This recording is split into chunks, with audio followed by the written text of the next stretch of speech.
სახელითა მამისათა და ძისათა და სული საწმინდისათა.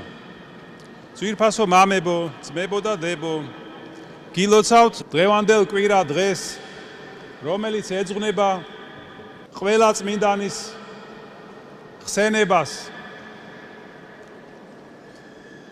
დღეს ჩვენ ლოცვით მივმართავთ წმინდანებს და გამოვითხოვთ მათ კურთხევას ჩვენ ცხოვრებისეულ გზაზე, გზის წარმართვისთვის. ყოველ ჩვენგანს ყავს მფარველი წმინდანი, რომელთა ხსენებაც წელიწადის სხვადასხვა დროს აღინიშნება. აი დღეს კი არის ყველა წმინდანის ხსენება ერთად. ისინი ლოცულობენ დღეს ჩვენთვის და დღეს არის ყველა მართლმადიდებელი ქრისტიანის